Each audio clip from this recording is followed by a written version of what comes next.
Prime Minister Dr. Andrew Holness was in Parliament last week and informed the House that the Spark program would officially get off to a start in mid-December. The $45 billion program will span 3 fiscal years. Over that time, work will be carried out on 60 kilometers of main roads and approximately 600 kilometers of priority roads across all constituencies. The roads have been selected through community consultations. This is about investing in our local and community roads. In other words, Mr. Speaker, this is the investment that will impact the lives of the ordinary Jamaicans, the road that passes your gate. Prime Minister Holness says a structured maintenance system is also being put in place with its own budget to ensure the roads don't fall back into disrepair.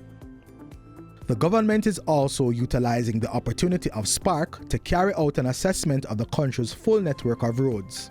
The next step from that is to work out what is the state of repair of all the roads. Then, from that, we work out what would be the budget necessary to bring all the roads up to an acceptable state of repairs, and over how many budgets you will have to do that.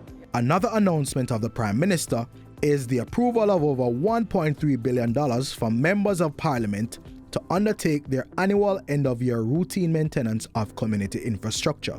Each constituency will receive $22 million, and the program will be managed by the National Works Agency and the National Solid Waste Management Authority. This is a routine initiative, including strict oversight, ensuring funds are utilized efficiently for road clearance, drain cleaning, garbage collection, and sanitation. Meanwhile, Dr. Holness reveals that the preliminary cost of damage to roads from Tropical Storm Raphael is $647 million, with 58 roads being affected.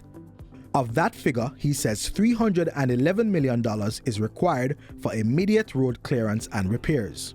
The Prime Minister says repairs will be done under the Hurricane Burial Reach program from its $300 million allocation. Members of Parliament are therefore advised to prudently use the funds to maximize value and impact. I have directed the National Works Agency to accelerate technical assessments, enabling swift governmental decisions for community access and restoration of the access. The Ministry of Local Government and the Office of Disaster Preparedness and Emergency Management are already on the ground providing support to affected residents. Consensus has been reached on the roads to receive priority attention in the constituency of St. Andrew West Central, for which the Prime Minister is a Member of Parliament. Mr. Holness took recommendations from residents and political representatives during a Spark consultation and Community Development Fund (CDF) town hall last Thursday. The new thrust of the government is to, as far as possible, include the citizens in allocation and expenditure decisions. And that means that particularly where the expenditure has to do with community matters, that there should be a process where the beneficiaries, the ultimate beneficiaries, have a say in how this allocation and expenditure should be done. During the town hall meeting, Mr. Holness also paid tribute to Councillor Christopher Townsend of the constituency who passed away last week. He was considered family, and his untimely death has left a real chasm in the West Central community. Over in St. Thomas, Prime Minister Holness asserted that developments such as the Morant Bay Urban Centre would help to build a good economy. He was addressing stakeholders and residents during a tour of the construction site for the urban centre. So we invited all of the stakeholders here today to see what the new economy of St. Thomas will look like. This is about creating an atmosphere where every Jamaican and everybody from St. Thomas can come and do business. Here we are hoping to carry industries that will employ people from your communities, that will give you income in your pocket. What you are seeing here is just the start. We are going to be building houses in these areas. On Friday, Prime Minister Dr. Andrew Holness enrolled and received his identification and card under the National Identification System, NIDS.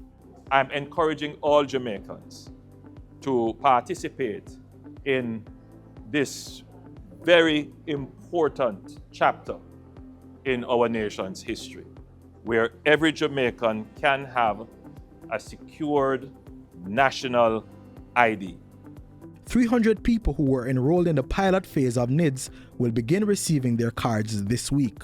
The card provides a reliable and secure way of verifying a person's identity. The verification of identification is almost instantaneous.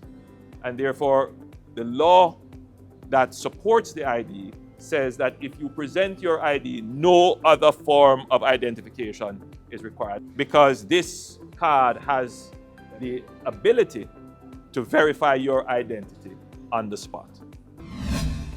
99 newly minted inspectors of the Jamaica Constabulary Force JCF are being charged to be examples of the transformation that's taking place within the force.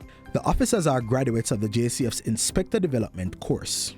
As inspectors, you will now stand as role models for officers who look to you for guidance, upholding the highest standards of the JCF. The responsibility is substantial, but I am confident that each and every one of you is ready, willing, and fully prepared to excel in this role. Dr. Holness encouraged the graduates to be active contributors to a renewed transformative vision of the JCF to strengthen national security, build safer communities, and enhance public trust in law enforcement agencies. Wrapping up the week were courtesy calls from representatives of the World Bank and representatives of Jiangsu Shuanghai Construction Company Limited. That's it for Jamaica House Weekly. Be sure to join us next time for more of the news stories coming out of the Office of the Prime Minister.